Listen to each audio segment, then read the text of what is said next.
Let's go and welcome to Press YYZ, your favorite Canadian gaming podcast. You can watch the show weekly on youtube.com/Press YYZ, live on twitch.tv/Press YYZ, Wednesdays 8 p.m. Eastern, or listen to it on your own time on your podcast service of choice. We appreciate however you choose to support the show, but if you've got no loonies or toonies to toss our way, it's not a problem. We'll be here no matter what. Before we get started, a friendly reminder that Black Lives Matter and LGBTQ plus lives matter. I need a haircut, and I'm your host for this evening, Mr. Mitch George, joined as always by the man with his head in the clouds, AJ Fraser. Happy belated birthday to our Lord and Savior, the Master Chief. Also you. Happy belated birthday to you. Yeah, we have the same birthday. Me and the Master Chief. Maybe you're our award-winning pretentious film student, Alex Ballant. That's a two-time award-winning. Thank you very much. Super Cozio, our French connection, Alexander Cozy Cozina. I don't love it. You put it on the list, so I'm going to use it on Mario Day. Wait, did I? And as always, it's Did there. I? The phenomenal Nathan McInerney. I'm trying to think of a dirty segue, and I'm struggling today. I just can't seem to get it up. As always, you can find the show on twitter.com/Press YYZ. Anywhere you can find us, we're at Press YYZ. The various host socials are linked in various places and retweeted and liked and all that stuff, so it should be easy enough for you to find. How is everyone doing on this March 10th? For those who don't know or are watching after the fact, it is March 10th as of this recording, which means it is the internationally recognized Mario Day. Are we talking all things Super Mario? Happy I Super can't Mario. believe Mario was born today. Happy birthday. We will get to our topic of the show in a bit, which is going to be creating a tier list of all the weird jobs Mario's had over the years. But before we get there, how's everyone doing? I'm okay. Pretty darn good. Today, Hanging in there. at least Don't here everyone in talk at Montreal, it was the weather was incredibly mild, so much so that I was able to switch over from my winter coat to just my plain old jacket, and I had a good walkabout. Yeah, here too. It's been very mild in the greater Toronto area this week. It's been nice to have, to be honest. Like we got out a bit today, myself and my wife. We actually went because they've reopened malls as of this week in the city of Toronto, and we needed to get some stuff. So we went to the mall. I got this hoodie. For those who aren't watching, it's a Marvel hoodie. It's great. Where'd you get it? It's this. I got it at the Disney store. Oh, cool. And it was on You clearance. spent like $85 for it? I spent $18 on it. Oh, Okay, that's I could actually Disney store kind of- locally. Yeah. That's the actually kind of problem really is good. I got one home and destroyed it when I tried to wash it. So the Why? Marvel part of it is like it's like felt almost. It's weird. But when I put it in the wash, it came out and Marvel was gone. So I called them and we actually drove back out there to get this one. Because the first one just got irreparably damaged by my washing machine. So now I don't know what to do about this one. Maybe it's just going to get stinky. I don't know. That's not a good look for it. No. Well, hopefully this one, knock on wood, goes better. Because the employees of the store hadn't heard anyone else complain about this happening to their stuff. So What's the washing instructions? Machine wash cold, separate, or with light colors. That's it. Normally, I turn hoodies inside out when I wash them. Yeah. Well, the And I one did that time you with this one, didn't. maybe no, I did it with this one, so maybe that's what did it. I don't know. I washed it on its own. They also had some clearance face masks at the store, so I got a Spider-Man and a Mickey Mouse face mask. We all know I'm a Disney nut. We host a Pixar-related film podcast right now for Press YYZ called YYZ Video. If you haven't checked out the latest episode, what's the latest? Yeah, it was Finding Nemo. No, but what's the latest one that's out? Finding Nemo. Monsters Inc. is the latest one that's out. No, Finding Nemo comes out this Friday. Oh, right. Monsters Inc. is the latest one that's out on podcast services. So go check that out. Thank you. Come back Cozy, on for Friday being- for Finding Nemo. Wibbly wobbly, and then- timey-wimey. Yeah, time is weird, dude. I got to get that uploaded still, actually. But speaking of things that are irreparably damaged, like my first hoodie, Cozy, you streamed Avengers on our Twitch channel earlier this week. And I also got into Avengers a bit this week. Oh, you mean Marvel's Anthem? No, we're not calling it that yet. Ladies and gentlemen, At least this one's getting a PS5 update. Anthem didn't even get that. Let me Anthem talk came out to too you early all. for that. Let me talk to you all about the great hoodwinking of 2021. Last week's episode, I say, you know what? I'm thinking of 3 different games that I want to play next on Press YYZ's Twitch channel. I'm thinking about Marvel's Avengers. I'm thinking about the Donkey Kong Country trilogy. I'm thinking about Kingdom Hearts 3's like New Game Plus mode. Everybody, and by that, I think just 4 people voted that I do Marvel's Avengers. I said, I don't really know whether or not this is actually the game I'm going to go with, but Mitch reassured me, hey, if you play Marvel's Avengers, I guarantee that I will play this game with you every single night that you play it with me. I did hear him say that, yeah. I 100% Lo and behold, I come to stream Avengers Monday night, and Mitch is like, I need to go clean my house or something. Again, we talked about this offline. You know the reason I needed to do stuff Not around the even house. Mitch wants to play Avengers. I did play Confirmed. Avengers. I played for like Avengers 4 Endgame. hours last night. I got to get all my characters to level 50 before they nerf the experience curve. I will say Because that's the this. thing they needed to fix, right? Yeah, that was No. the problem with No, it. they needed to put Yep. content in the game. Content is what this game needs. No, the content was already so good that they made you play it more. The content was good, but the best part of the content, they didn't allow you to replay, which was the campaign. So I think once we get that as part of this next big patch / next gen release that we're going to get on the 18th, the biggest thing to be released to anyone anywhere in the world on March 18th, 2021, then Naturally. I think Of course. we'll have a better idea of what the future of this game looks like. I will say this, if you go back and listen to our Avengers spoiler cast, you'll know that, for all its issues, I did genuinely get a fair bit of enjoyment out of the campaign for this game. And so You did an Avengers spoiler cast? was it a spoiler cast? Well, we and Spooner definitely had an episode where we definitely talked extensively about the story and didn't shy away from spoilers. So, I mean, technically it was a spoiler that is cast on right. that We did merit. like a pseudo review episode. We didn't we didn't have spoiler God, I cast forgot in we the did that. title, but I wasn't there for that. it technically Me either. was kind of a spoiler cast is the point. Alex, you bought the $150 collector's edition. You didn't even It show was up for the spoiler cast. $300. Thank you very much. Was it worth it? How much you regret? No, not that even one? slightly. The only thing that was kind of worth it was this. I still do like this guy. It's very nice, even if he does kind of not look like Captain America, and he kind of has. You know what? I got something that beats He's that. very nice. Turn past the thing.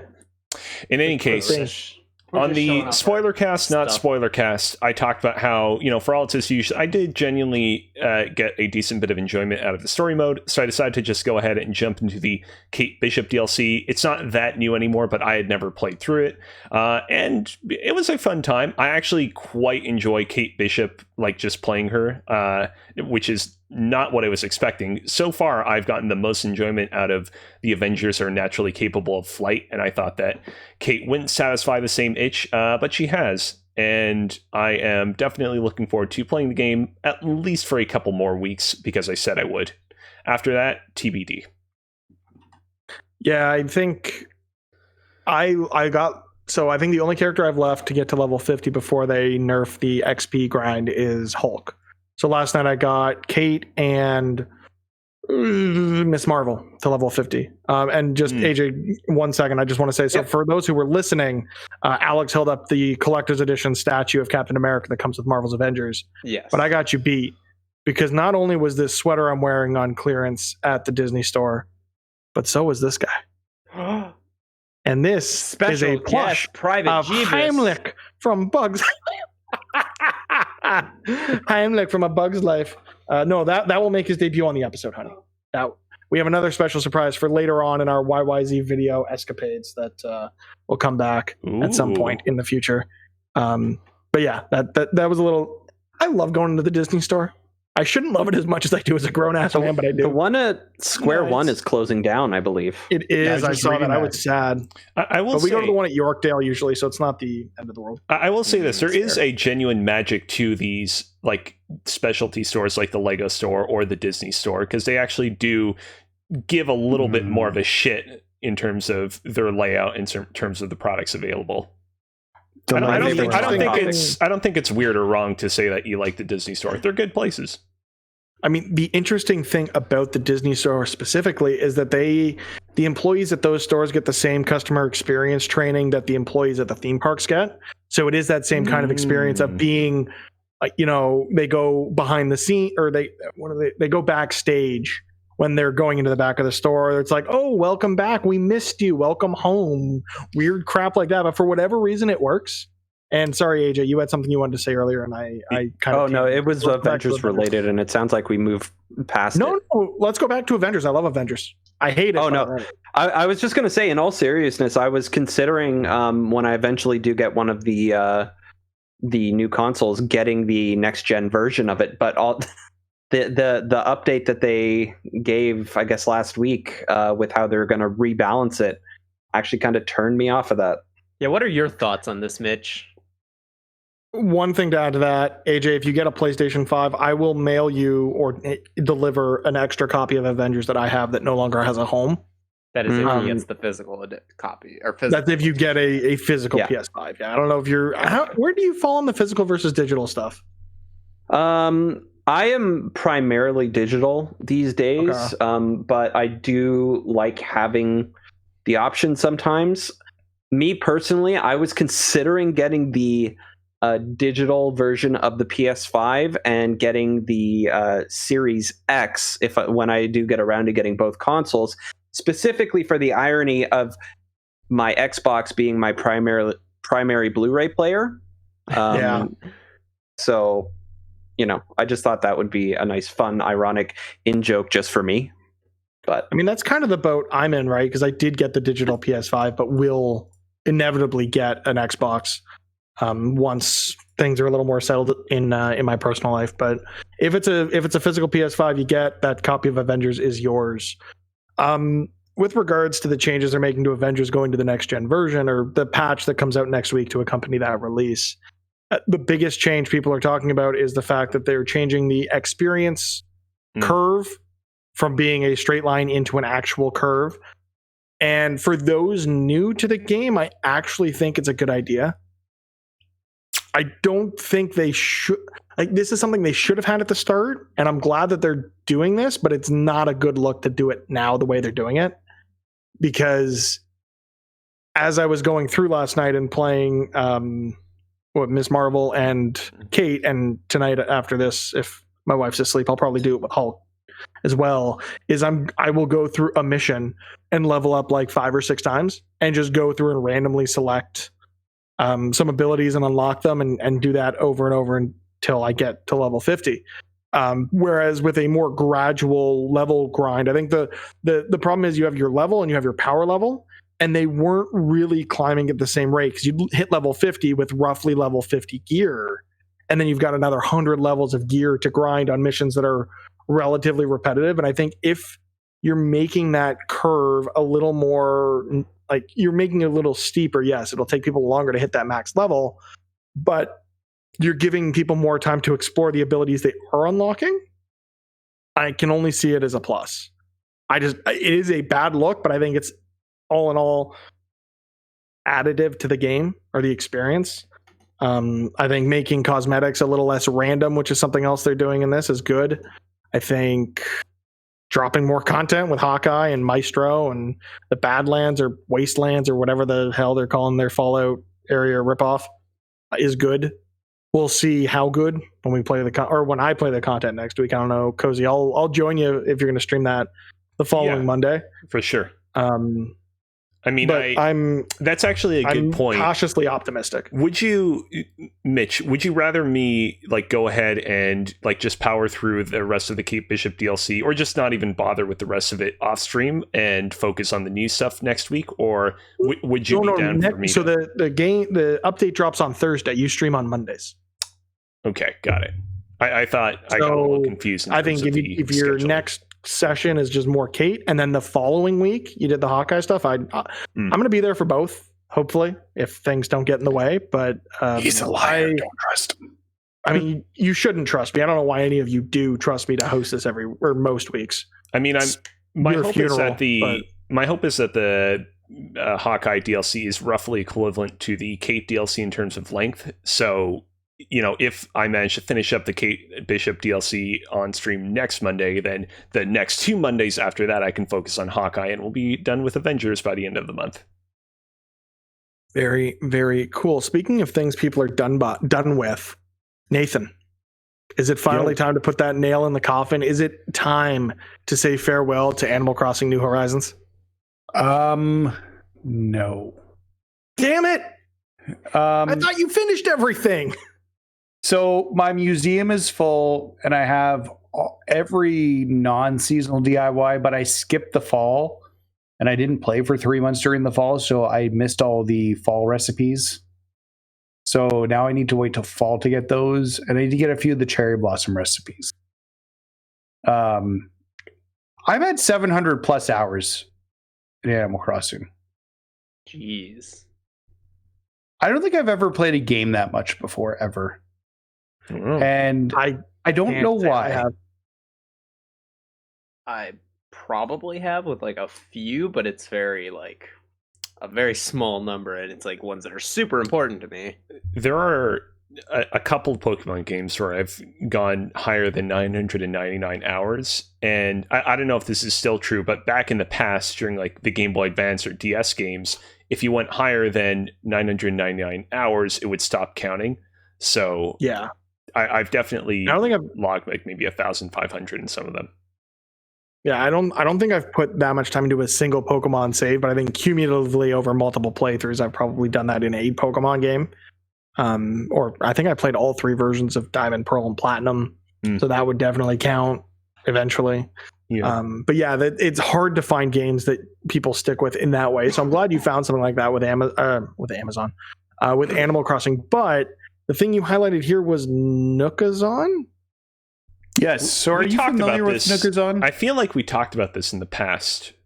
Did we? I saw your tweets about it, and I get the gist of it. So I definitely I wanted to finish the museum. Hold on. My museum's been sitting mostly done with the. I just want to say quickly, the reason why I thought we remembered us talking about it is because I was listening to another podcast that talked about this, and I must have basically gotten my memories confused. Go ahead. Okay. All good. So my museum's been sitting unfinished. The art gallery, I have 13 out of the 43 pieces. The rest of it's complete. I've got all the fish this month. I finished the sea creatures. I have all the fish. I have all the insects. I have all the fossils.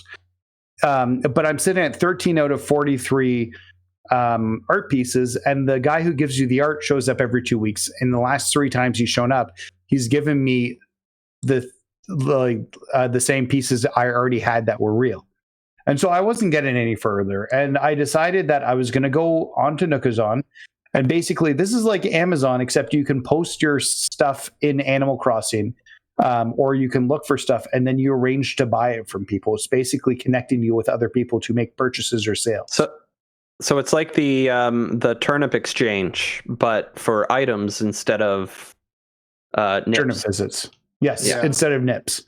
So like you can go on here and say you're looking for a specific piece of art. You can type that in, and then you can say whether you're looking for the fake or the genuine piece. And I actually created a wish list of what I was looking for, which made it really easy because at the bottom it says, here's new stuff that you've listed that you're looking for. That's been listed. So it was a pretty, I want to say over 2 days, and about 10 million bells. I was able to procure almost every piece. I had one really nice lady, and I bought one piece off her for 400,000 bells. And she showed up, and she's like, "Oh, I've got some surprises for you." And she dropped an extra 8 things off my wish list. No, I was going to say she showed up with extra surprises, and Pony by Genuine started playing. That'd be fun. But so different kind of fun.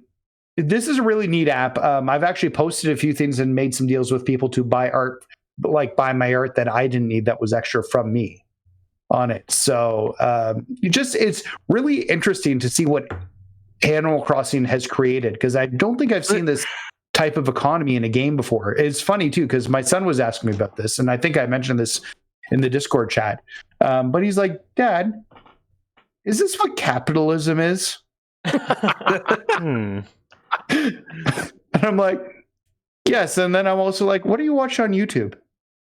Because they don't talk about that in grade 5. Yeah.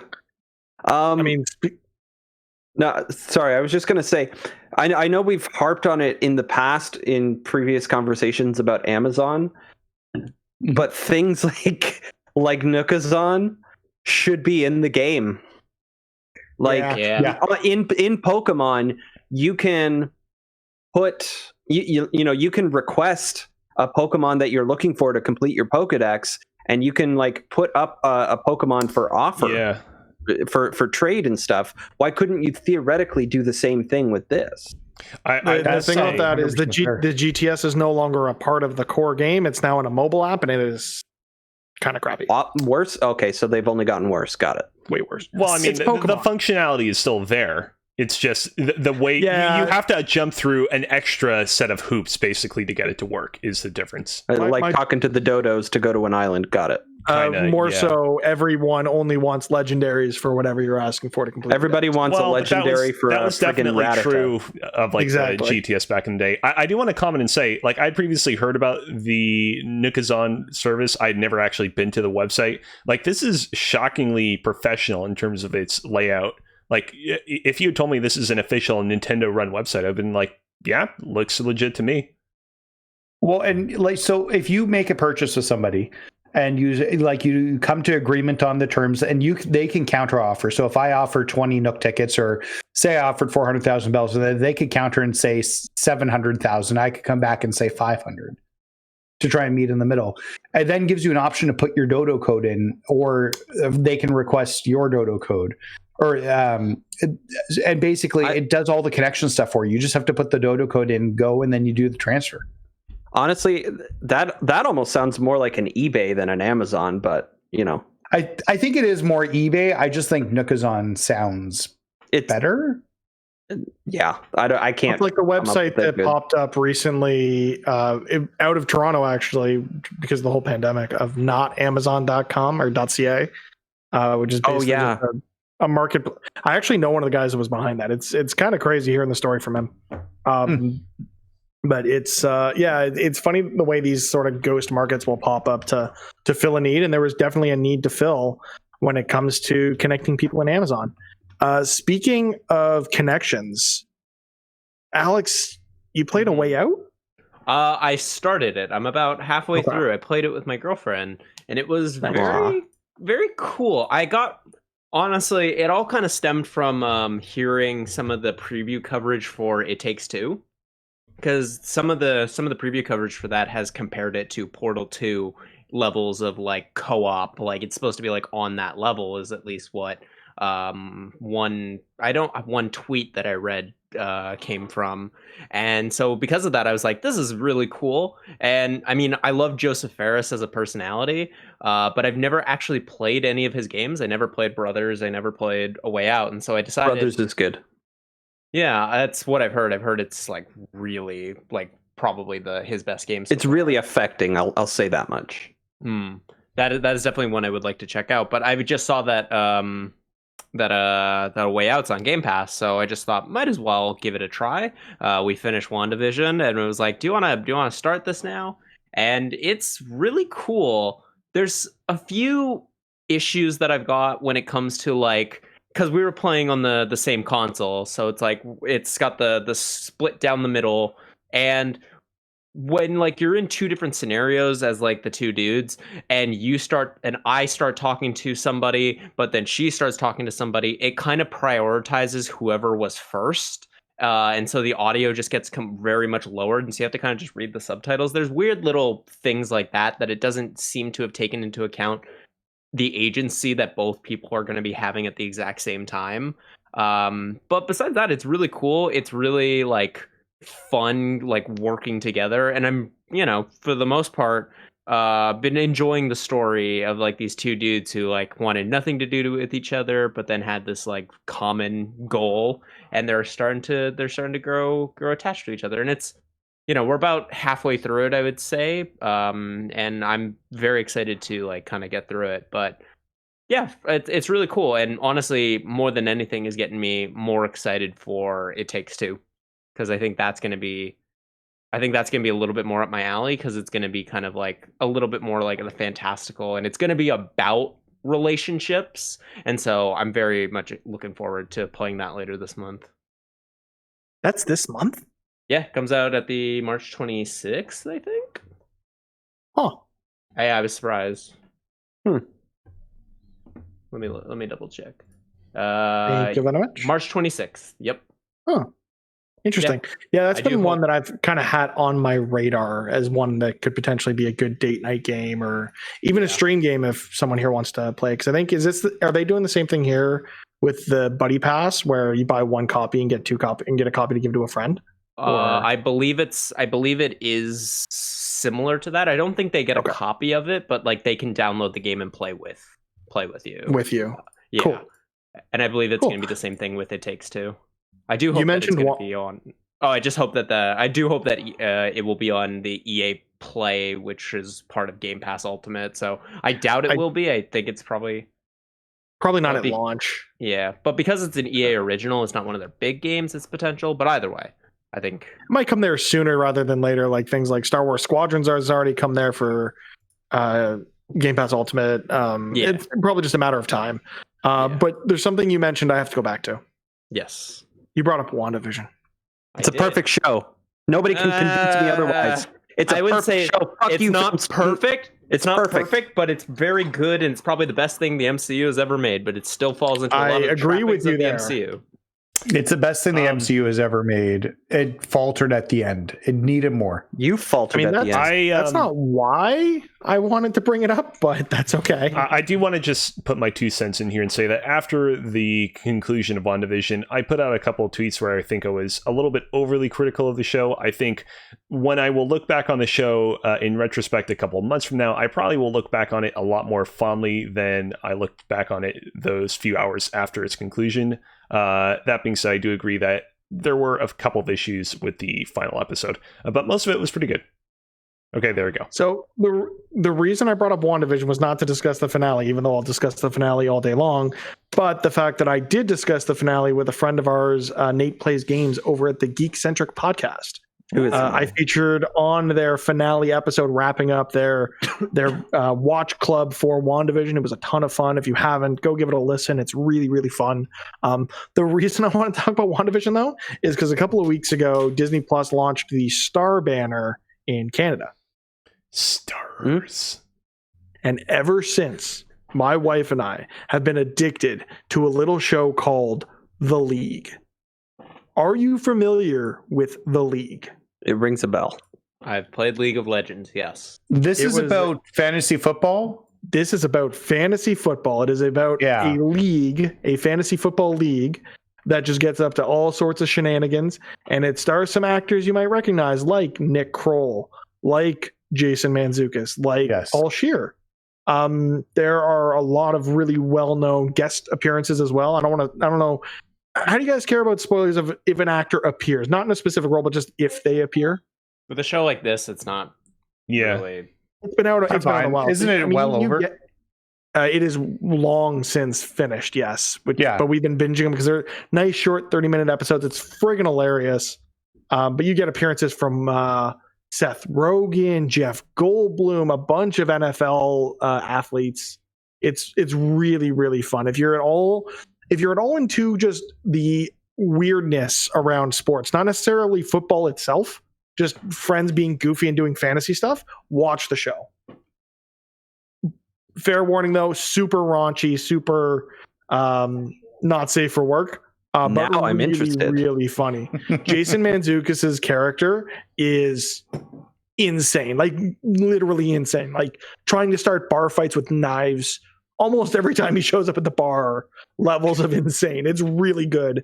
And if you've not checked out The League, just go watch a couple of episodes, and I'm telling you, it'll hook you. It's really, really funny. That's the funny thing. I'm very familiar with Jason Mantzoukas and Paul Scheer, thanks to How Did This Get Made, which is the movie podcast that they do together. But I actually have not watched all too many movies or TV shows featuring them. So I might actually check out this show based on that alone. Jason Mantzoukas isn't a regular, I think, until later seasons. He does more so guest appearances as Nick Kroll's brother-in-law. Got it. And just it gets ridiculous. Nick Kroll, for those who don't know, is one of the creators behind Big Mouth, the Netflix animated series that's also super raunchy. Right. So if you're all into that style of like, dick and ball humor, this would definitely scratch that itch. Just for the Farts and record, Big boners Mouth are a is way of life. excellent. What's excellent? Sorry, Nathan. Big Mouth's excellent. It's Big Mouth is show. excellent. Speaking of excellent things, because you've been playing the Spider-Man DLC from 2018 Spider-Man. That's a bad segue. That was a very bad I don't know segue. if it's excellent. I had nothing else, okay? You give me Persona 5 Strikers every week. I don't know how to segue to Persona 5 Strikers. I feel like excellent isn't even like a word that you typically use to describe Spider-Man. You typically use like amazing or spectacular or friendly neighborhood, for example. You need different pronouns to describe. Superior. Yeah, I don't really have a whole lot to say about this stuff other than that I can understand why people weren't super keen on the Spider-Man City That Never Sleeps DLCs. I am not as down on them, though, as I think most other people. And I think part of that has to do with the fact that I was able to jump into the DLCs right after I beat the game. And thus, a lot of the kind of muscle memory that I had built up over the core experience, I felt like I was able to transfer over to a lot of the DLC's more challenging segments. I will say, the DLC did get me thinking about like what sets good and beloved DLCs apart from the bad ones. Like what makes things like, Mass Effect 2, Lair of the Shadow Broker, Red Dead Redemption, Half-Life Episodes 1 and 2, Tiny Tina's Assault on Dragon's Keep. What makes all these, DLCs so beloved, and what makes something like Spider-Man The City That Never Sleeps not? And I think that there are a variety of factors. Obviously, all these particular pieces of DLC I listed have, great writing, good design, but also I think another thing that they all share is that they're not like overly challenging. I think that they do all depend on you being familiar with the systems of whatever core game they're attached to, but they're not really kind of ball busting in the way that a lot of the City That Never Sleeps missions have been so far.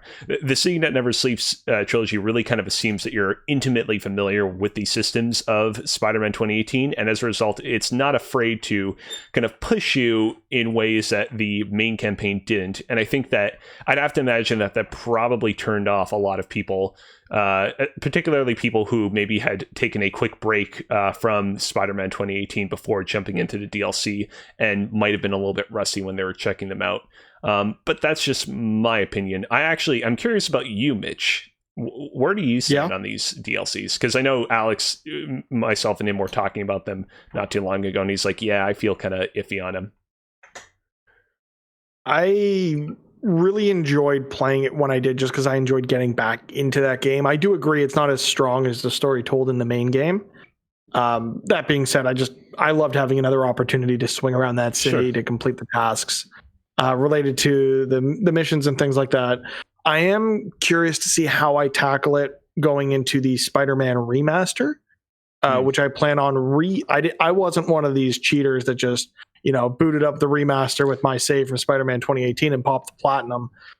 Cozy. I'm going to do that. What?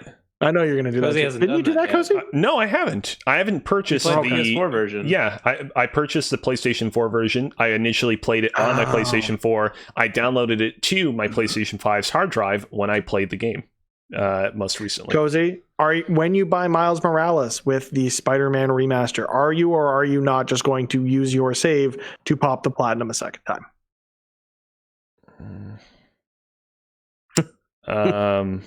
I'll think I about it. digress. No, I do plan on playing through that again and getting the platinum. And with the DLC just being out and part of that package, I don't know if I'm going to save it to the end or if I'm going to sort of sprinkle the DLC throughout.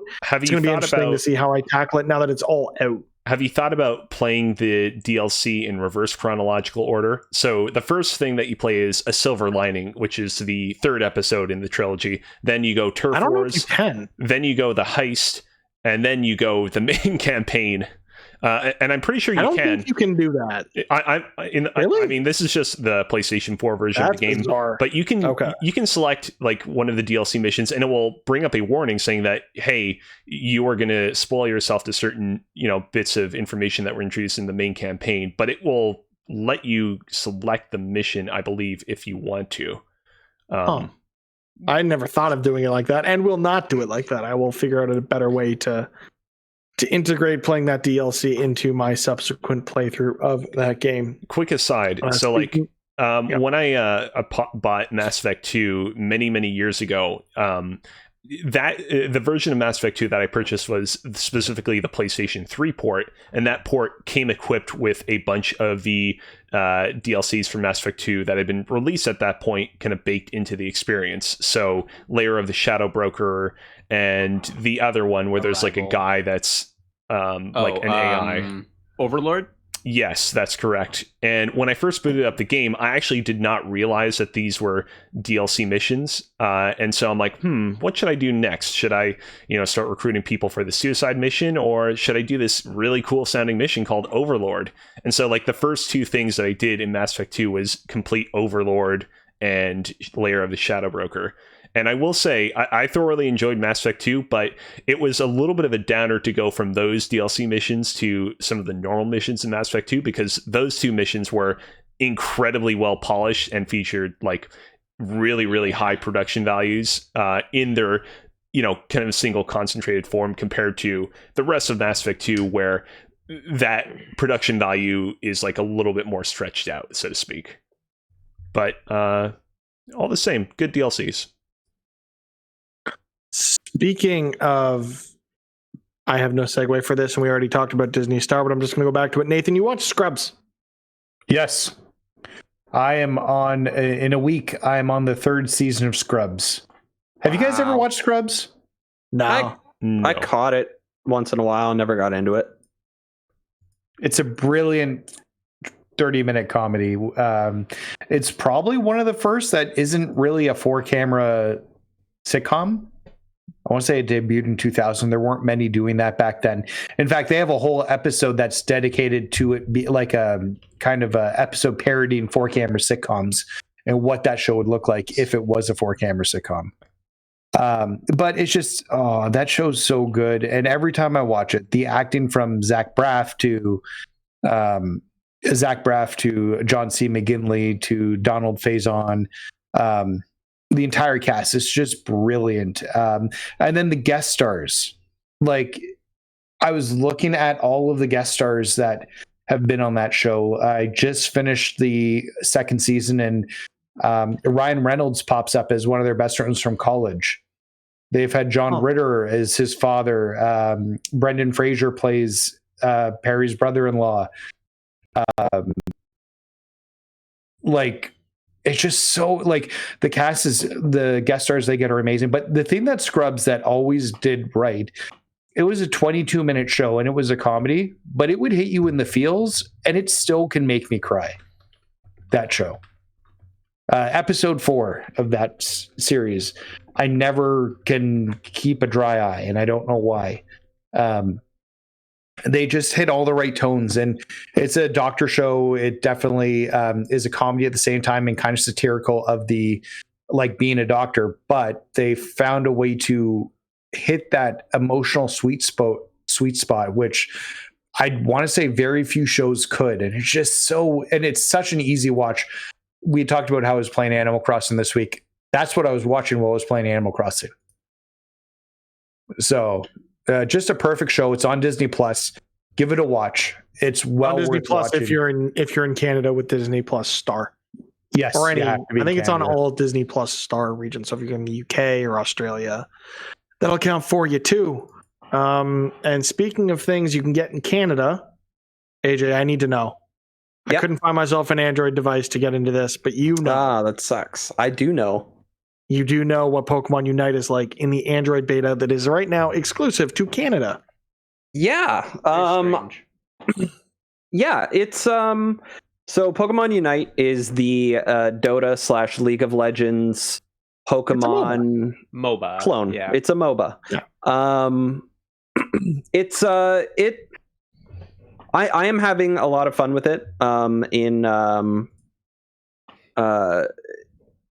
all the right ways, in terms of, like, you choose the character that you like, that feels right to you, but then you you take it onto the field. You kind of gotta pick your lane. Some Pokemon are better suited for specific lanes, even though they're kind of basically a mirror image of each other. The tower equivalent is basically almost like these basketball hoops that you explore, and you have to kill the creeps of other NPC Pokemon, and that gives you these special Pokeballs, which you can hold up to 50 at a time, and then you take them to the opponent's tower spot, and you just slam dunk them into that for points. And you get, after a certain amount of Pokeballs you throw in there, the tower goes down, and you can move further into their area. There's like 5 towers, and the last one right in front of their base, if you score into that one, I believe it's worth double the points. So I had a game get really close to 1,000 points, and I've had games where my team just barely crossed 100, and we got completely stomped. It's there's something to it. There's something special here. However, I do have some slight concerns in terms of how they're going to monetize it. Now, don't tell me that. These games are easy to monetize. Well, yeah, you would think, because your player character, who you only see in menus and stuff, you can completely customize their outfit and appearance and stuff, which is neat and interesting. It has a very Pokemon Go like level of customization there, and the Pokemon themselves you can get different costumes for them, and the costumes look funny. They look silly. They're fine. But what I'm worried about is, and it's in beta, so I'm not entirely sure how they're going to do it, but in Pokemon Normal, you can make Pokemon hold items sometimes, like the experience share, or berries, or leftovers, or the Pokemon fans have heard these terms before, and those will provide different kinds of power-ups and stuff, like in the middle of a battle or something. A berry or leftovers, a Pokemon can eat it to regain health in the middle of a battle or something. So there's different items that your Pokemon can be holding. You can hold up to 3 at a time, and it'll be like a stat boost, like special attack or speed or whatever. I'm not entirely sure. It's not entirely clear how these are going to unlock in the final build of it, but there is a chance that you may also be able to get some of these performance enhancing items with some form of paid currency, and that has me concerned. But other than that, I'm really digging the original 3 starters in this so far. They feel really good, and they have different abilities. Pikachu as well is really interesting. I think at some point when it's available for everybody, the 5 of us need to get together and figure out how to do this properly. The way to do it is on Switch. Yeah, that would be. The game is coming to Switch. It's coming to iOS, Android, and Switch. Yeah. That'd be the way to do it, and that's the way I'm going to play it. Absolutely. I do not play MOBAs. I'm going to give this a shot. On the subject of each of the characters feeling good, like the question that I have is, do they all feel fairly unique and distinct from each other? Does Pikachu feel like a Pikachu in the way that only Pikachu can? And does, Charmander feel like Charmander in the way that only Charmander can? Because this game originally was not well received when it was initially unveiled, but some people, myself included, I think kind of still looked onto it with a degree of hope, because for years and years, I think we've all wanted Pokemon games where you control as a Pokemon and you get to really, feel out what life would be like as that Pokemon with its specific physical attributes. And this game, on a basic level seem like it would at least somewhat fulfill that while also providing this, mobile-like experience around it. Yeah, so Pikachu, for example, you're really small, but you're also really quick and speedy, and you're meant to kind of get in, get out with your attacks, and your ultimate ability. You called down this this area of effect full of thunder, and it's possible to just melt the health right off of other Pokemon. Charizard, for example. So this is an interesting point about it. If your Pokemon can evolve, Pikachu, for probably, just I don't know, because reasons, Pikachu won't evolve. Right. But the other three main starters will evolve, and as you go through, you level up to whatever level. It's not the normal leveling scheme, obviously, but you level up, and you will evolve, and you will be able to pick and choose different, one of two like attacks to trade out as you go, and you build your character up as you level up and as you do more in it. Charmander goes into Charmeleon, and they feel basically the same, but then you get Charizard, and Charizard's flying around and can suddenly not only use ranged fire moves, but also something like a seismic toss, where it grabs a guy and throws him up in the air and slams him down to the ground. Similar to what a Machamp can do in that regard, but Machamp also just kind of stays on the ground and is very melee focused, and doesn't necessarily have the range. So they do feel unique and distinct. You go there's like all-rounders, there's attackers, and there's defenders in terms of whatever, and you can kind of imagine, just based off appearance, what a certain Pokemon might be. For example, Blastoise and Snorlax, very, very heavy, very tanky. They're going to be defenders of it, so that they can you could put up like for example, Blastoise has the surf move, and the surf move is basically used to surf into other Pokemon and push them really far away from your goal, for example. So you can try and defend it that way, where Snorlax can take a lot of hits.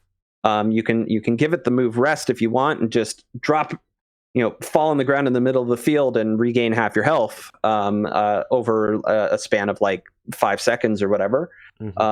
But he also has this kind of barrier wall that he can put up as well. This kind of like almost like it's similar to what a Mr. Mime would do with like a light screen or whatever. Right. But it's a different kind of block move, because Snorlax blocks the path. It's pretty good. But yeah, I'm enjoying it so far. I have slight concerns on monetization, but let's be real, who doesn't with mobile games these days? So yeah. Things and stuff. I know I didn't get to everything that we've got here, but how does everyone feel about what we have discussed? Anything that really pertinent, or should we move on? I don't really have a segue to any of the other things here. That's why I've still been playing Persona Strikers. Hell yeah! That's all I gotta say. It's still very fun. That's the Persona soccer game, right? Yeah. Yes. Yeah. Okay. We'll talk soccer in a bit. It's that character from Smash. Yeah. Bowser. Surprised they gave him his own. No. But yeah, that's something else I did. I played those new. Okay. I played those new Smash characters. They feel good. They feel fine. They feel better than some of the previous release characters. That's all. Cool. Shall we move on? Sure. Yes. Go for it. Wonderful. Wunderbar. Wonderful. Everyone done saying variations on that word? Wunderbar. I said that, Hardy. Well, I mean, say whatever you want, but I want to move on. Can I move on? You can move on. I like to move it. I like to move it. Can I shake my bum? Is that acceptable if we sing that song? As long as you keep your shirt on. All right. Can I keep delaying? What about my pants? Can I keep delay as delaying much as you want? I really don't care. The topic of the show. Yeah, you can do whatever you want. I don't care. All right, cool. Hey, how do you guys feel about pasta? Oh, I love pasta. For dinner was good. Am I basic for just like preferring spaghetti over all other pastas? Like maybe you could get a lasagna in there, but no. No, I mean, there are some other pretty good pastas like tortellini, for example. But I mean, I'm a real fan of spaghettini, the like thinner spaghetti. Oh yeah, the real thin spaghetti. That's all we buy is spaghettini. Yeah. I mean, I married an Italian, so we have like 17 different varieties of pasta in the cupboard right now. Mamma mia. How many? 16? Speaking of Italians, it's Mario Day. We mentioned that off the top. Oh, sorry. To be clear, it's not Mario's birthday today. It just happens to No, it happens to be correct? March 10th, which stylized looks like Mario. So we're going to talk about Mario. Mario has been a staple of the video games industry since he was introduced way back in the old 1980s and is still relevant to this day. Been some phenomenal games and some less than phenomenal games.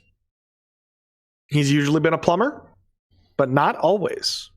So what we're going to do here tonight is we are going to create the definitive tier list of all of the jobs Mario's had over the years. This is going to be fun. This list literally has all of them, right? It literally doesn't. Because the first one I asked you about, I'm like, is it on the list? You're like, no, Mario's never been an astronaut. He doesn't go to space. See that? Mario Galaxy. It's worth pointing out. No, wait. Super Mario Land 2. He's an astronaut in the space level. He even wears a spacesuit. Also in Odyssey, he puts the helmet on. Odyssey, It's worth pointing out. Golden coins? Well, I guess it's not worth pointing out. Yeah, 6 golden coins. That's what I'm talking about. Mario Land 2. Anyway, Cozy. Oh, Mario Land 2. For some reason, I thought you said Mario Brothers 2. Yeah, Mario Land 2. No, Mario Land 2. He's in the spacesuit. I remember that quite well because, I grew up on that game.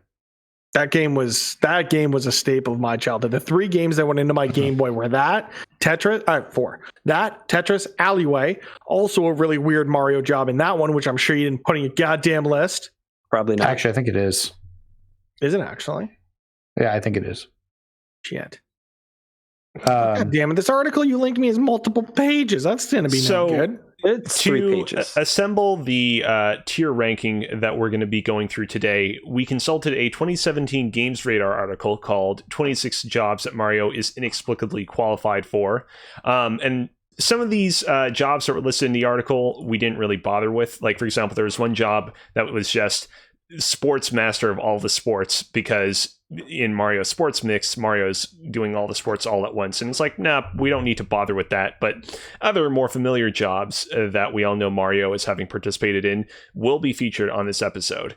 So you're telling me that the pilot of an alleyway bar thing that makes the balls go and hit the things is a job on this list, but not goddamn astronaut, Alex? I mean, AJ, who put this list together? I forget. I'm getting loud. Yeah, it was Alex. Yeah. I mean, if you want, we can remove the weird alleyway asteroid manager person. No, that's the greatest Mario game of all time.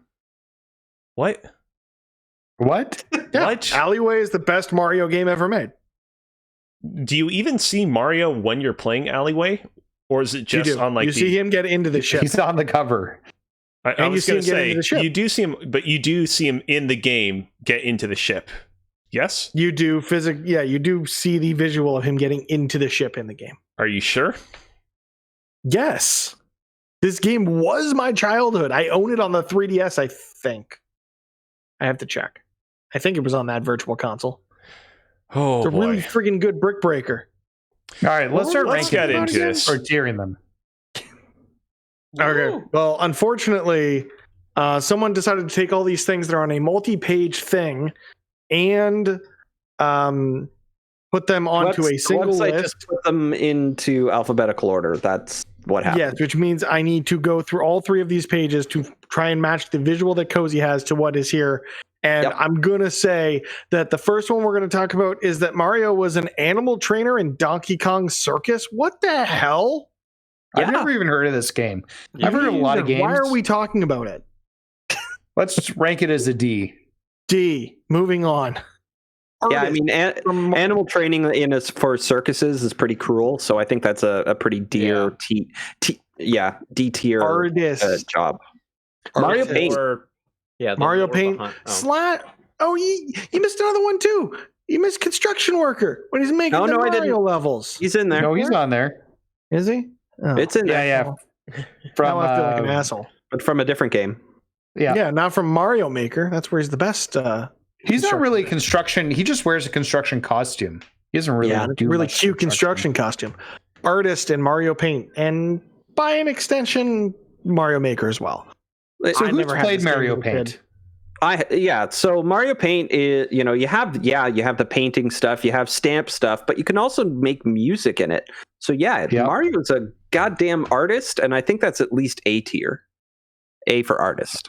Yeah, I'd agree with that. As somebody who had Mario Paint and the mouse, that mouse was something. You had to draw with a mouse? Yeah, there was an NES mouse and keyboard, or mouse and mousepad. So I think that automatically makes it a D, because no one wants to draw anything with a mouse. It was pretty cool, and Nintendo Power at the time. There used to be things called magazines, and Nintendo Power was one of them. Believe it or not, magazines, yes. And they would have contests for people that would make songs and stuff in it, and different art that would be displayed in Nintendo Power. It was pretty solid. They should bring that bottom. Look at that. No mouse. one wants to draw with a mouse. Look at that mouse, though. Yeah, look how classy it is. Look at this mouse. My wife got me a mouse for my birthday. It's really nice. Is that a Corsair? No, that's a Logitech MX Master. Corsair. Can I become a pro Counter-Strike player with that mouse? Not if I'm the one using it. You might be able to. Here's the thing. I'm 99% certain that somebody has already figured out how to map that mouse to Dark Souls. I don't feel like anybody has figured out how to map it to Overwatch or Overstrike or over whatever it is. Counter-Strike. Correct. Valorant. Valorant? Yeah. Nailed it. I don't care where this goes on the list, to be honest. You can put it wherever you want. A tier. Should be A tier. I agree. Yeah, I think so. In terms of a job, artist, we have a literal 2-time award-winning artist on this show. So I do agree. Art A tier, very, very underrated. Yeah, should be Video games are art. Mitch is really trying to poo-poo artists. I'm not a fan of that. No, I don't think this is a good. I agree with you there. I don't think it's a good representation of Mario, since you're forced to paint with a mouse. But whatever. We'll move on to Elite Baseball Athlete in the Mario Sluggers games. These were a ton of fun. I love these games. I never actually played the Sluggers one. I played this. I think the sequel was on the Wii, right? Mm-hmm. I think that's the one I played. I don't think I played the first one. I think I played the one that was on the Wii, and I really liked it. So could you use the Wiimote properly, like a baseball bat? I think so. I never did, because if that's properly, that's a problem. I was gonna say, the Wii remote was fun. I mean, that's novel at the time, but literally the core concept of it. But but did it work? It sometimes isn't good enough. I still think the personification of these characters as baseball players was fun. It lent itself very much so to the backyard baseball vibes that you'd get from where they take pro athletes and put them into backyard sports. Very reminiscent of that.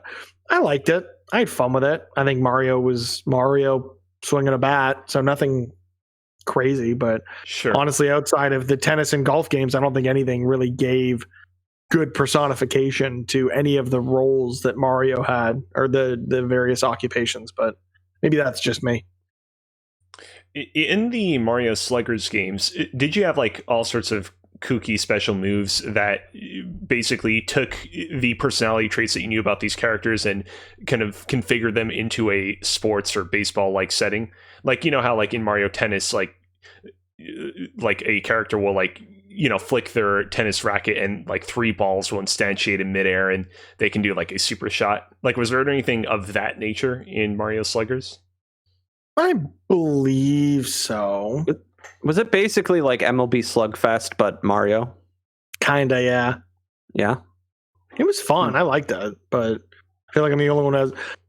like as an athlete in this, I think this is one of the better suited Mario occupations.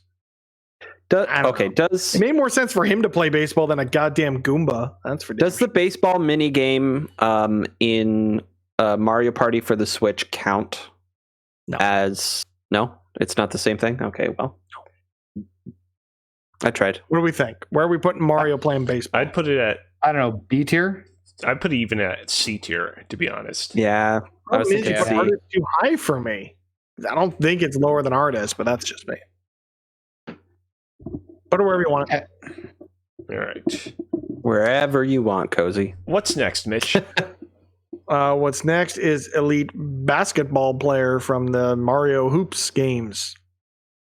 I don't think Mario was suited very well for basketball. I don't think that was the tallest character. Yeah, I would say he's very short. But not that height is everything, but it is important. Hold on, but we're forgetting about something important, which is that in baseball, Mario can't really take advantage of his signature ability, which is jumping all that much. But in basketball, he can. Oh, that's true. That's very true. That's a good point. Yeah, being short doesn't matter in basketball. He could be a point man. Plus, if he decides to take mushrooms before he plays, then he's going to think he's really tall. But he plays to play by better. So if he's taking mushrooms, he might not be better.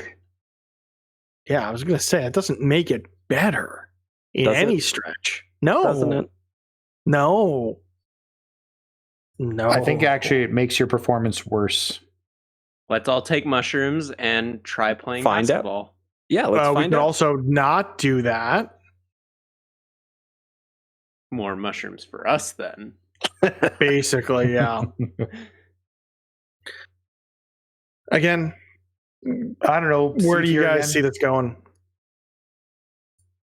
Yeah, it's not the iconic sports game from Mario. Yeah, I think at least, I think C tier is probably generous, and it made a very good point about him being able to jump. So I think that's what gets him to C tier instead of D tier. I mean, personally, I would rank him above C tier just on the jump basis alone, but obviously I can't disagree with the democratic process, so he's going to have to go at C tier. There are people who disagree with the democratic process all the time. Yeah. Like every states. Legal vote. Well, yeah, but I want to be a good-ish person.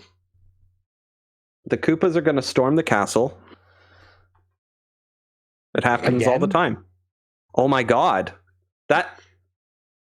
Oh no. Are you checking Twitter? Fits. Did that just happen? No. Does it though? Maybe. Does it anyway. Though? Mitch, does it? You're in control of this train. We need you to commandeer us. It's already off the rails. I'm trying to sort through some email stuff right now. What? I don't know. What are you doing? Mitch, I got distracted. Don't care about Press YYZ? You didn't join me in playing as Avengers much as the on thing that I'm one reviewing, stream, and now you're checked out for an actual episode of Press YYZ. I wasn't do a movie podcast or something. I do a movie podcast with Alex, and it's great.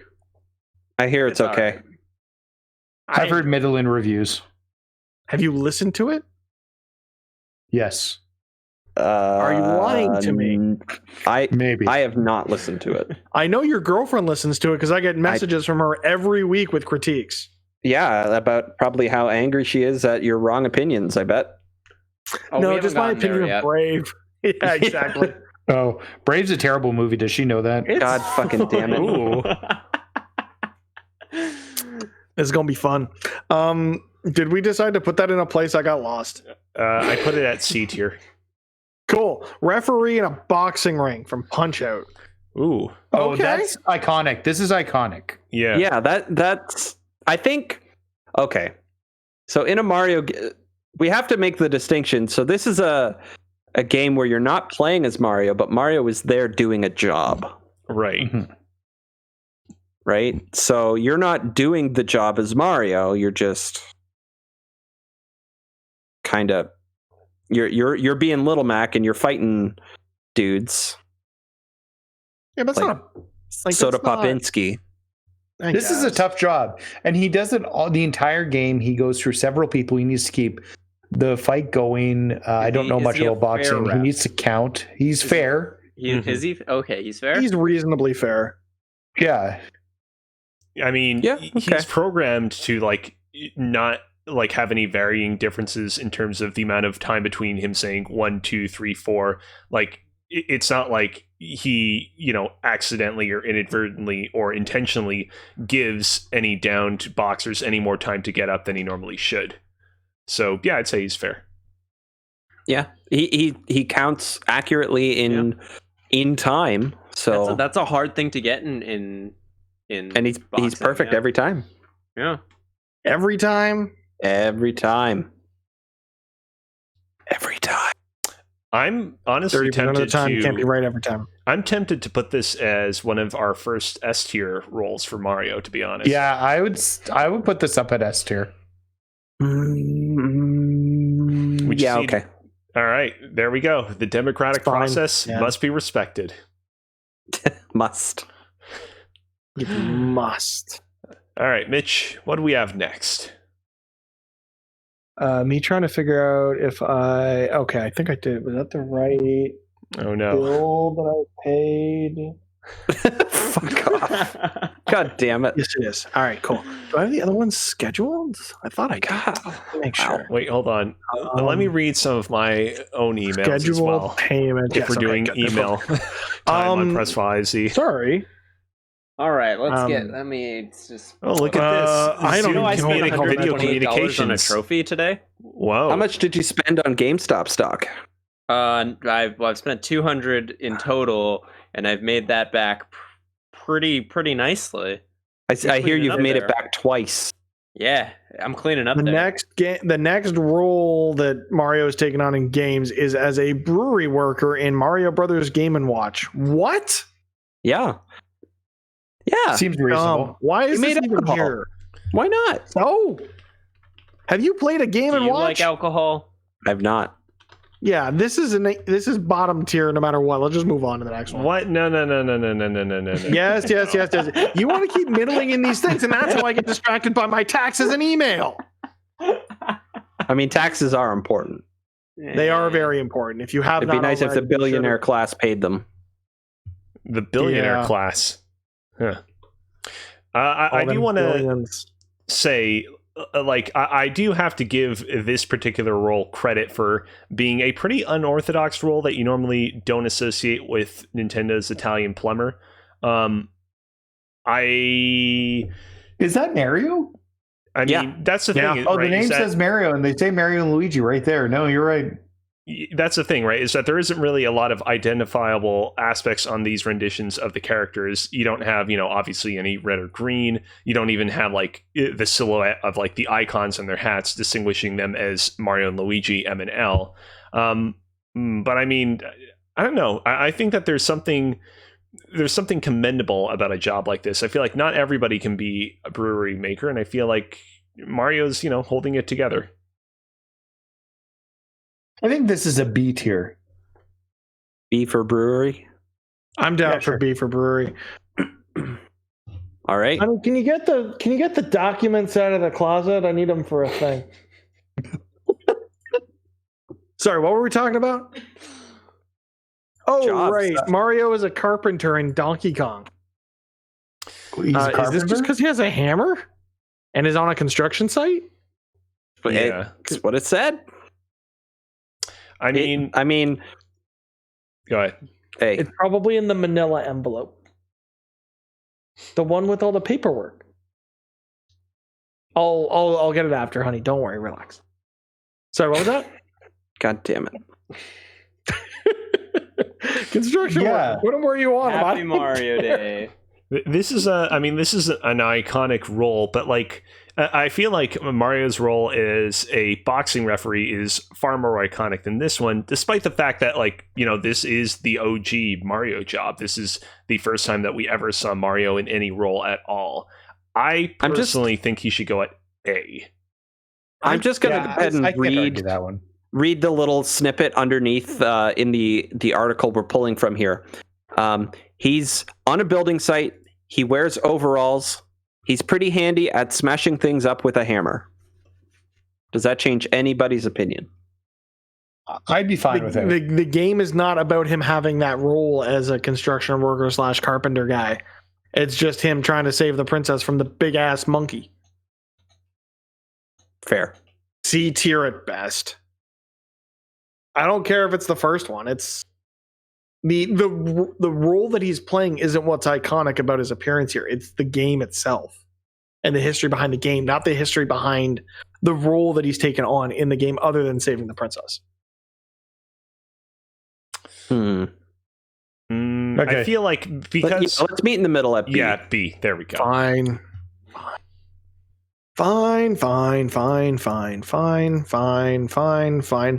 Why do you keep pulling Game & Watch games for this, AJ?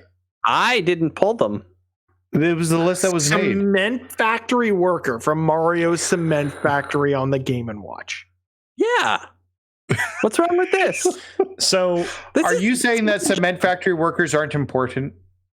Who do you give me a second? Have you ever met someone that works in a cement factory? I don't even know, like, but I don't even have it in a visual reference in my head for what a cement factory is. Listen, I make it covered in dust regularly. I make quartz countertops for a living, and you know we are essential. Therefore, cement workers have to be essential too. And S-tier. You know, yeah, there's a cement plant in St. Mary's. It's right there. Essential Tostitos. Essential. I just want to finish this list because there's a piece of cheesecake waiting for me. A piece of why don't you just eat it on stream, Mitch? Make yourself happy and do the podcast at the same time. This one's from the Cheesecake Factory, and I'm very excited. Oh, have you ever had Uncle Tetsu? I had Uncle Tetsu. It's a different style of cheesecake, right? Like it's Japanese, a Japanese style, right? So it's a lot lighter. It's a lot less dense. Like it's less dense. It's not as sweet, I find. For my birthday, Rachel literally drove all the way to my house with an Uncle Tetsu's cheesecake, and it was now delicious. That ain't love. I don't know. That's what really is good. Can you order online from your Uncle Tetsu? I don't know how she handled it. Okay, because you can't. We don't have one where I am, so they're like only in downtown Toronto somewhere. At the no, there's one at Yorkdale Mall. You don't have to go quite downtown for it. Okay, that's probably the one she went to. The one downtown is the one that actually used to have the Maid Cafe, which I have been to for my birthday in the past. Yeah, the one down by the bus terminal, right? I think so. Yeah. Think so. At the Uncle Tetsu Cement factory worker D tier, because no one had heard about this until you found this article today. Yeah, sure. I just want to say the Uncle Tetsu in Montreal, you can't really order in advance. You have to go physically to the store and order it there, which is a little unfortunate. I hope that Uncle Tetsu can get their act together because I like their cheesecakes quite a bit. I mean, they're pretty good. I wouldn't put them above. Like for me, I prefer the traditional style of cheesecake. Why all this page? Cheesecake sucks. I can't even get this. What? I don't like cheesecake at all. Yeah, I'm kind of there. Really? Give me real cake. Okay. No. Cheesecake, regular cheesecake is kind of weird because it tastes like cheese. But if you put some like nice raspberry pie filling on top of it or some sort of jam or jelly or something like that and really sweeten it up, it elevates it to a whole nother level, which is more in line with our traditional North American cheesecake. My buddy does a really good Oreo cheesecake where he just crushes the Oreo cookies into makes the crust out of Oreo cookies. Yeah. And with Oreos throughout chunks of Oreos throughout the mix. It's divine. Similarly to Mario taking on the role of a chef in another goddamn Game & Watch game. Stop it, AJ. What? Why is this AJ's fault? Yeah, it's not AJ's fault. We found the article, and someone turned out all the lights. I see that. Got dark in there for you. Spooky. Maybe it's gonna get sexy. Maybe Mario's mad at you. Maybe Mario the electrician, which we might have coming up. Yeah. Pony. Wait, we can't get. Yeah, I can't hear it. Sorry, Mitch. Bow. Bow, bow, bow. Bow, bow, Okay, bow. yeah. For the audio listeners, Mitch has muted his mic and let his Amazon Alexa play a music song. And now he is no longer doing his taxes. I can tell you that much. I mean, I could get back to that if you want me to. No, thank you. No, we got. I'm at my taxes. We have very important. Be more entertaining than Mario's a chef list. and Game & Watch's chef. I mean, so here's the thing, right? I know, Mitch, you're upset about the fact that this is another Game & Watch game, but I'm kind of shocked that this is like the only game where Mario has been a chef. You would think of any other profession, Mario would show up as a chef in a lot of other games, because, I mean, he's Italian. Italians are known for their scrumptious dishes, but I feel like this is one of those instances where I feel like we need to really judge the profession in this case and not the game from whence it came. And I feel like we need to rank it high-ish. Not at the top, but high-ish. Are you using your Cozy Bears cooking live streams to weigh heavily on this bias? Yeah. I mean, I honestly wasn't even thinking of them. The food from this game. Yeah. I don't even know what they make in this game. Does the article in question say what they make in Game & Watch Mario's cooking? Obviously, anyone in the world can learn to cook on a basic level. The skill is a fundamental element of our ongoing ability to not die. Yeah, it doesn't. Yeah, see, sad little thing is that there are not a lot of official Nintendo cookbooks. There's like an official Overwatch cookbook, an official World of Warcraft cookbook, so on and so forth, but you cannot get like an official Nintendo themed cookbook except for the Pokemon cookbook. They don't have one for Zelda. That is really weird. They do. I'm pretty sure they do. No, at least they have some recipes. I'm pretty Someone accidentally included a recipe in another book, and we've talked about that previously, and that was funny. Yeah. I'm surprised they haven't tried to rip off the Cooking Mama formula, because I feel like that would work really well with Mario and their. Okay, so I played a little bit of Super Mario 64, hence the castle behind me on screen right now. For those who are listening, that all meant nothing to you.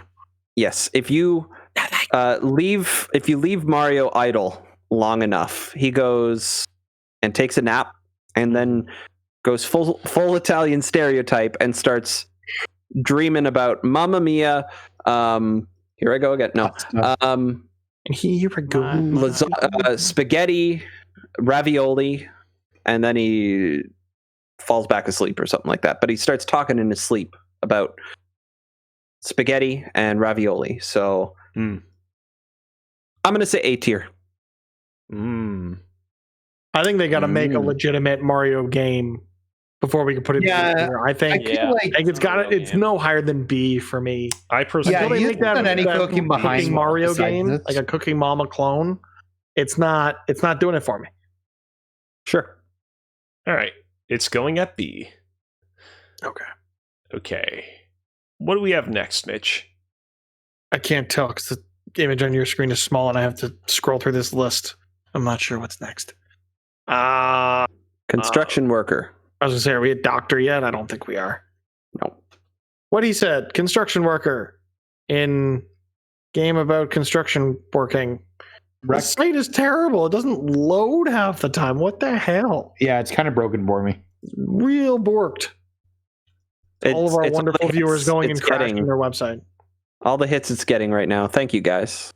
Yes, thank you, everybody. Yeah, they've never had more than 3 people on their website at the same time. Yeah. Games Radar. So yes, construction worker in game. I can't read because it won't load. It's Wreckfest? It's Wrecking Crew. Wrecking Crew. Thank you. There's a Smash level about it, isn't there? Probably. Maybe. Yeah, I feel like there's a Smash level based on Wrecking Crew. I've not played on it many a time. to be perfectly honest. It's one of those Smash levels where there are like a lot of hazards and obstacles and things that make your world a living hell. And not that I like utterly despise those sorts of things, but on that particular level, there are like a lot of them. And so I don't really gravitate towards it a lot. I never played Wrecking Crew. None of us did, which is why I'm confused why we're talking about it. Let's put it at the bottom and move on. You're an infant, Alex. I do want to say, like, it is interesting because, like, this is like another really kind of notable NES game where, you know, Mario cameos in a role that is not him as like a carpenter or a princess rescuer or a plumber. I will say we are spending a lot of time talking about middling Mario careers and haven't gotten to any of the ones we'll actually want to discuss. And as of recording, it's 9:30. So I get that. I just want to say it's really interesting that like this game and you know, Punch Out both came out, you know, around the same ish time, and like Punch Out is so much more fondly remembered, and this game is just kind of, you know, forgotten in the bowels and / anus. In all fairness, I don't think Wrecking Crew was a very good game. I would put it at C or D. D. I'll give it a D. D is fine. What's next? All right. Speaking of D, who got that big D? Dr. Mario got that big D. Yeah. Dr. Mario. There's no question this is S tier, correct? Is it though? Does he do a good job as a doctor? Yes, he gets rid of the virus. I feel like his assistant is doing all of the work, and he's just sort of supervising. That's like that's what doctors do. Dentists do, yeah. Yeah, the hygienist does the work at the dentist, the nurse does the work, and the doctor just knows what has to be done. The doctor is giving that guy all the credit. The doctor is providing the dental medication. Hygienist of Dr. Mario. Does that bump it down to A? I think so. Well, yeah. Huh. Didn't consider that, did you? I was not prepared for this. I was just ready for this to go number one. Wild card, baby. Yeah, like, I guess so. All right. Sure. I personally have no qualms with having it be at A. I wish that we actually got to see Mario do more physical doctoring stuff in the Dr. Mario games. But also, who doesn't like playing doctor? Yeah, you'd have to assume though that Mario's weird cocktails have saved a couple lives, so I feel like for that alone he has to go at A. We don't have any proof that he saved anyone's lives in any of the other jobs, so yeah, I'm fine with A tier. Mitch, all right. I concur. I'm scrolling through these pages to try to figure out what the hell we're talking about next, because no one gave me a goddamn list and expected me to do this. Fighter Pilot from Super Mario Land. Finally, some representation from a great game. That's not a great game. Sure it is. I love Super Mario. Mario Land is not great. Yeah, I played it. It's okay. I love it. I love it. I believe that one of those that did not leave my Game Boy. I believe that the first Mario Land was made by Gunpei Yokoi, aka the guy responsible for helping create Metroid and things like the Virtual Boy, and also obviously the Game Boy and a lot of the other classic games on that console's library. So, I don't know. I don't think that this game is particularly amazing, but I respect those that like it, and I don't think that this role is particularly amazing. I think it should go lower just based on the fact the screenshot you have of Mario shooting the bullets in the air. There's no windscreen on that jet. There's no pressurized cabin that he's sitting in. He's not performing that job in a safe environment, and that is detrimental both to him and the service in which he is working. So I would say it's probably a C tier. Any other dissenting remarks? Because if not, I will. I can't argue that, actually. That's very factual. All right. Next up. Now the goddamn webpage is frozen. What the hell, AJ? I blame you for this. I blame you for this. It's so Mario. The next one's Mario. Mario as a golfer, and this is actually a screenshot from NES Golf, not Mario Golf. To show you how far back Mario goes as a golfer. But he's still a golfer, yeah. He's the main but character in Mario Golf. Yeah, I mean, I would argue that his role in Mario Golf is much more memorable. Specifically, the best Mario sports game of all time. This is why there should have been a rankum. Mario Golf Toadstool Tour. The best Mario sports title. You guys know how I feel about golf. I would put it at S tier, but if you guys want to go A, I get it. No, I'm S tier for this all the way. I think one of Mario's most iconic non-plumbing roles is as a golfer. I'm S tier with you. Well, and it dates back to NES to show you how far back it goes. Predates every other sports game he's played. Yeah. Yeah. Sure. There you go. Sweet. S tier. All right. S for slicing that drive. This webpage is totally frozen on me. AJ, I blame you for this. It's all right. The next job in question is as an underwater adventurer / explorer / marine biologist, as featured. If he ain't dissecting nothing, he ain't no marine biologist. That tells you what. He's a marine biologist. Yeah. Yeah. Is that a pretty fancy job? Do we know for sure he's employed by someone in this role?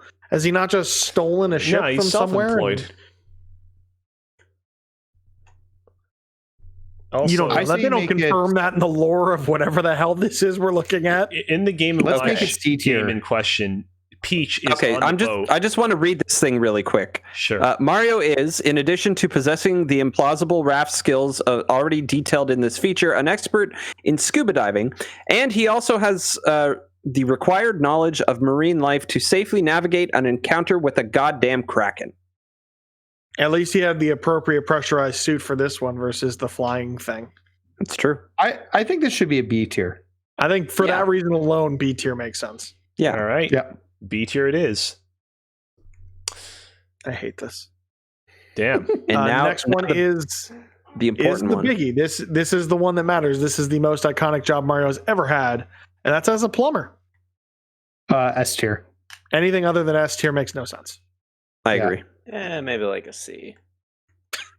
No, I'm kidding. Yeah. You know, I will say, as a plumber, he has never utilized any like plumber snake or plumber. Like he goes up and down pipes in there himself. He gets down and dirty with everything. Doesn't need hands and knees. Yeah, all in the he gets his whole body all up in them pipes. I really wanted when I was a kid a Mario game where he had a plumber snake that was like a grappling hook. Oh, that would be cool. A grappling hook. Do you remember the demo that Microsoft did for Skype in HoloLens? Yes. Where they had the video of like they were using Skype to like walk through fixing a thing with like images and stuff. Now, what if Microsoft teamed with Nintendo to put Mario into these plumbing things for when that eventually comes out?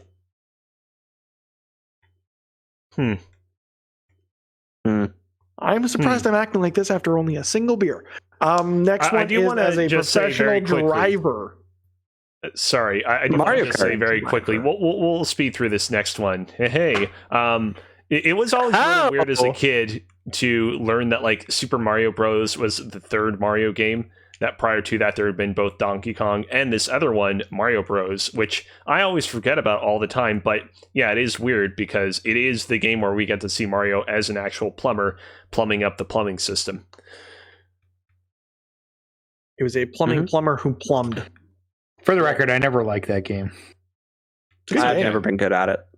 It's a better arcade game than Donkey Kong, which I realize there are probably some old school. Yeah, great two-player arcade game to be certain. I think I liked it better than Donkey Kong, or I think I like Donkey Kong better. I didn't like Donkey Kong as a kid. I felt like it was. I mean, for me, it was just too difficult. We know how I am with hard games. The jumping mechanics in Donkey Kong are like very, very old school, and the ones in Mario Bros. Are like just a little bit more modern feeling, and I think that is what gives them the edge over me. So yeah, race car driver. Yeah. Another iconic Mario role, but he's not. I would argue he's not the best karter. Yeah, that's usually reserved for Yoshi or Toad. The best. The medium. But, you know, Dry Bones is my boy. Mario's a good middle of the pack racer. Mario's not the racer everyone gravitates towards. I definitely have started playing as Squid Girl, actually. Ooh. I've always been more of a Link or a... I prefer Crash. I was going to say, you haven't always been Link. Link's only been in Mario Kart 8 and Mario Kart 8. What about Diddy Kong? Has Diddy Kong been? I don't think he was in. I'm going to say A tier. Yeah, I think I'm good with A A tier. Yeah, A tier makes sense to me in this. All right, what's next? I think that's Yoshi's Island, but I can't tell. But he was the baby in that. I'm so confused. In this, so this is Yoshi's Safari, and he was a rifleman. He's a hunter. Oh no! Oh my god! No. I have this. So I had this game, and I still have my Super Scope. This is a terrible game that I had so much fun with, and you basically just ride around Yoshi's back and shoot shit with the Super Scope. It's amazing. According to the article. According to the article, he is shooting sugary donuts at the prey, if you will, making them all sticky and slow before the inevitable sugar coma knocks them out. Nope. Stop right there. This goes D tier, and that's that. D tier. This should be a B tier. This should be a B tier. Oh my god! Don't make me get my Super Scope out.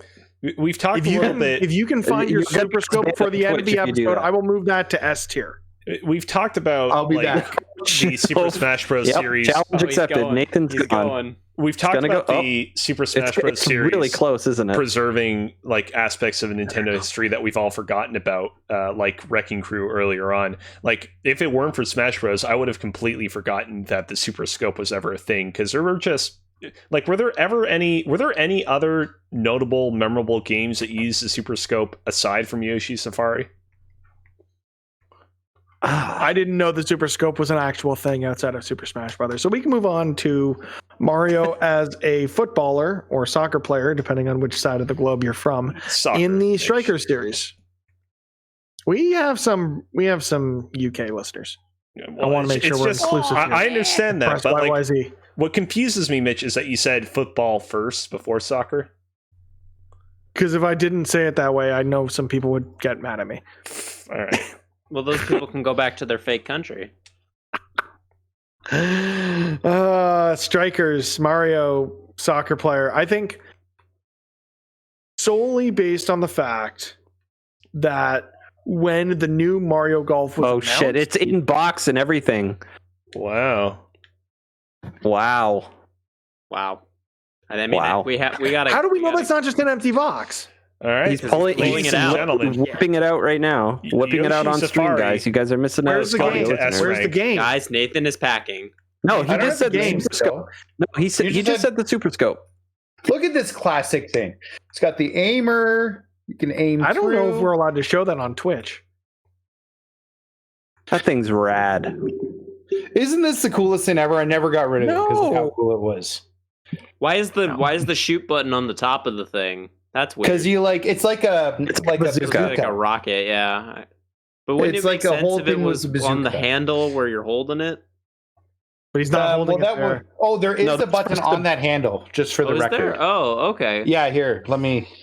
Man, that thing was ahead of its time. It speaks to Mario's stardom. See the little button there? Yeah. Okay. Anyone who's listening to this should go to the YouTube version and see this, because I did not expect this to be found, yet it was. So Mario as a rifleman is now an S tier ranked job in our list. Actually, hold on. For those of you that are watching the YouTube version, Nathan, hold it up to the camera again. Yep. There we go. Whoa. That's going to be in our thumbnail in some way, right, AJ? I can make that happen. Good. All right. Post this on social media. I bet this would get some... It would. I think it might. We'll see. We'll use it as promo for this episode as it starts to come out. Okay, what if you made the thumbnail Sleepy Mitch, but with an erect Super Scope coming out of your lap? Perfect. Also, can we post a screenshot of your emails and insert that in the corner? Also, I'd like Okay, to point so- out it has the orange tip, so that you know it's not a real gun. In case Okay, good. anybody I was really confused. concerned for a second. Yeah. Yeah. Former guest of the show and casual acquaintance of some of us, MC Fixer, got very excited over the announcement of the new Mario Golf game because it still holds out hope that he may get another Mario Strikers game. For that reason alone, I think this should be S tier. I agree. Strikers Yeah, sure. is way better than. We need to maintain these relationships in the industry. Yeah. Otherwise, who are we? A bunch of chumps. All right, we've got just 7 left. Let's speed round them. All right. All right. Mario on a dirt bike. I'm not even looking at the article anymore. I'm just going to go based on what I see in the This image. was It's Mario riding a dirt bike. I and guess it's he's a a Teleview bike game. rider now, as well as an B F1 for bike. racer. B tier. Yeah. No, I like this. I like this way of deducing it. B is for bicycle. Yeah, for those of you who are curious, I this like is this. for the this Teleview. What's the name of that old NES game where you're like Excite Bike? Yeah, it was like a Teleview version of the Excite Bike series. B tier. That's what we're agreeing on. Yeah, let's B tier. All right. The next one looks to be some sort of submarine pilot. See, I And feel this- like that Yep. fits in with the Well- marine biologist one we already did.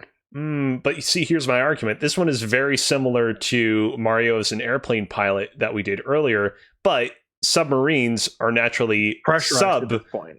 whatever it is that you're comparing them to because they literally have sub in the title, so that's to go at D tier mathematically. No, but this one's actually pressurized and actually could be a functional ship. So I think using both of those arguments to counter each other out, I think it goes at C tier, same level as the fighter pilot. Submarine S tier. Think about it. God, no. Not even close. We already put a goddamn rifleman up there. Hey, that's your fault. It is my fault. I put my own foot in my mouth. Mario as a tennis superstar in the Mario Tennis series. Those games are not great. Those games are a blast, dude. Mario Tennis as an RPG on the Game Boy, absolutely fantastic. The N64 one, which you could transfer your character over, that was whatever. The rest of them have been kind of meh. Go ahead, Mitch. The N64 one is perfect solely based on the fact that it was the only game worth playing when your parents wanted to sit in McDonald's and have their coffee and read the newspaper. Yeah. That's very specific. It is very Alex, specific. Alex, did you ever participate in this? Which Did you ever play an N64 at a McDonald's?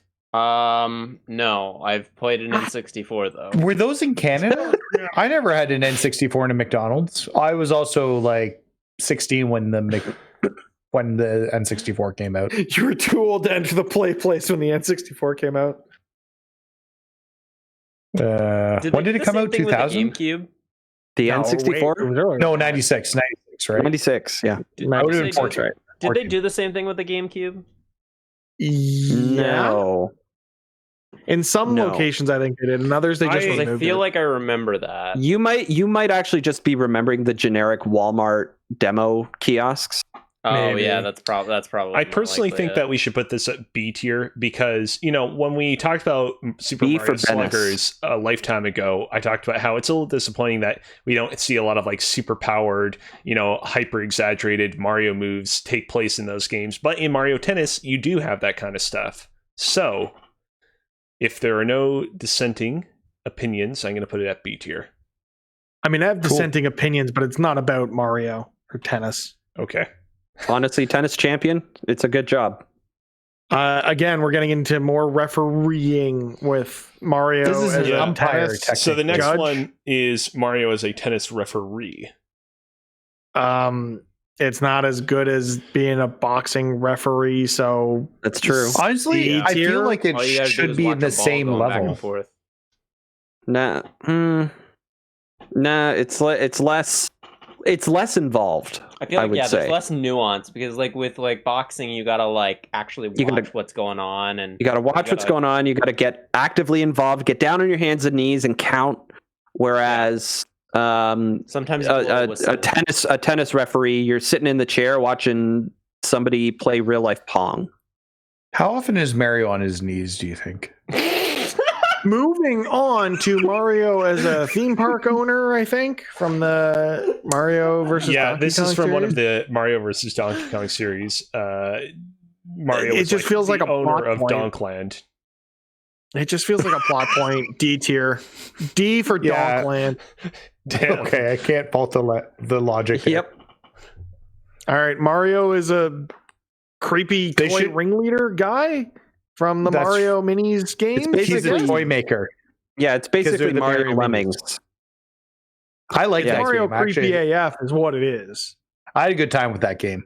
I mean, he's It's a good he's game, playing but with himself in that he's game. If you playing, think about it. he's incredibly vain and just playing with himself the entire time. I would have Yep. liked to have seen Mario actually creating the toys in like a cutscene. I think it's disappointing Yes. that we don't get to see him making them. I think it's Also, how disappointing is this that isn't a not Game & returned? Watch game. That mechanic.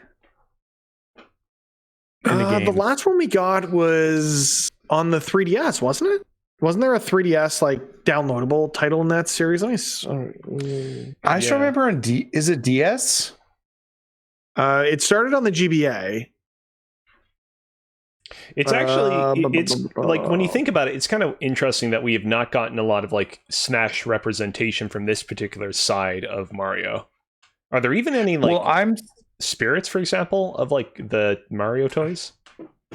kind of surprised Paper Mario hasn't been one of the DLC Yeah, characters. That's disappointing too. Although So we have Mario gotten, like, versus a little- Donkey Kong Tipping Stars was a puzzle video game published by Right. Nintendo for the 3DS and Wii U. It was the 6th and most recent game in the Mario versus Donkey Kong series and the 200th game to ever feature the character of Mario. Released Holy in shit. 2015 on the eShop in all regions except for Japan. This is the first Nintendo published title to support a cross-purchase concept and the first Nintendo 3DS title to support Miiverse stamps. If a But was player it bought good? one version of the game, they received a free download code for the other. I don't remember this. Was it good?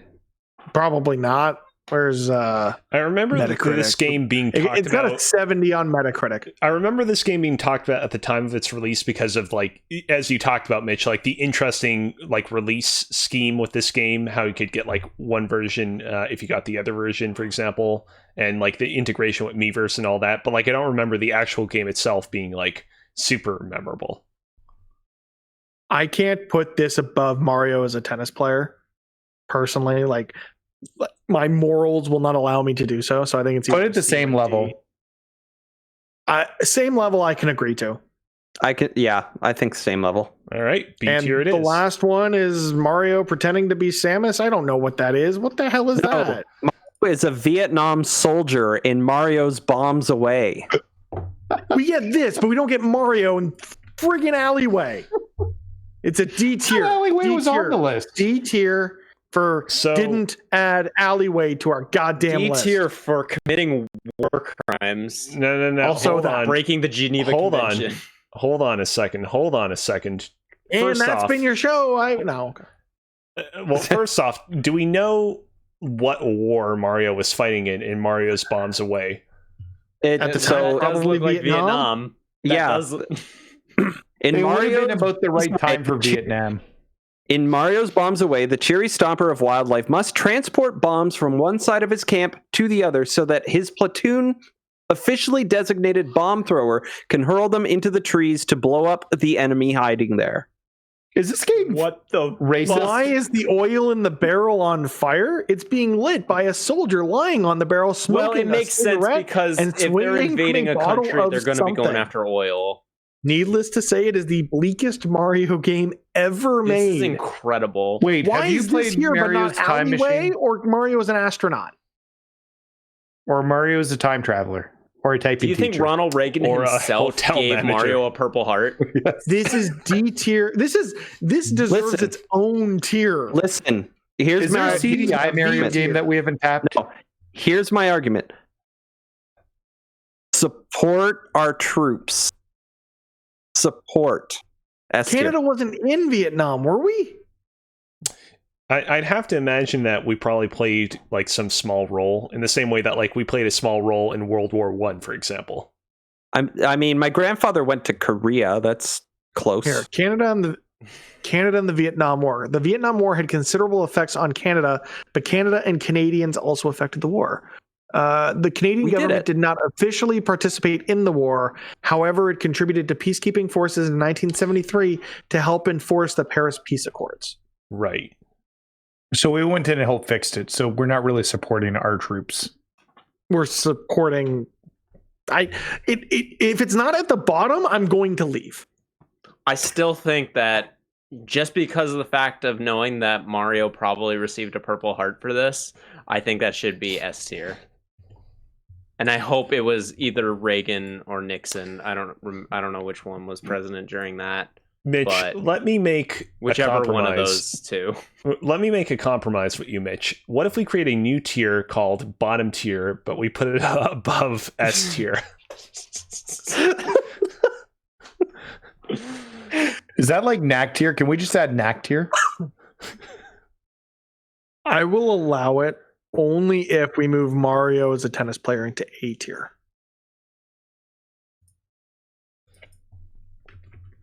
Sure. Okay, I'm into it. Cool. Cool, brah. Don't actually put it at the top. Oh, wait a minute. You're moving all that other stuff with it. I don't know how this program works. Well, the list is broken. Just put it on one called new. No, hold on. There we go. You broke the there we go. No, it's not. Behind the scene. He's got it. There we go. He's figured it out. There we go. Oh my god. Okay, so in our bottom tier is Mario in Vietnam. Woo! All right, full Let's Play gonna be on Press YYZ. Let's do this. Hell no! I'm not going to recap this. Just I will go through. So our A tier Mario jobs were as an artist, a race car driver, a doctor, and a tennis player. Cozy. We had a compromise there. Yeah. Our S tier is Mario as a rifleman because Nathan was able to find his super scope, a boxing referee, a golfer, a plumber, and you mean S tier footballer. Mitch. S tier. That's what I said, didn't I? I think you got the two confused. I said A tier and then I said S tier. Didn't I? Whatever. Maybe. I don't know. Whatever. Show's over. It's all good. Woo, we did it. Happy Mario Day, everybody. And thank you for tuning into this episode of Press YYZ. If you enjoyed what you just heard, be sure to follow us on Twitch. Smash that subscribe button, that little notification bell, and hit that, thumbs up over on YouTube. Rate and review us on whatever podcast service you may listen to us on. Hang out with us on Discord. We have our own Discord server. You can find those links on Twitter or just DM us. We can get that to you.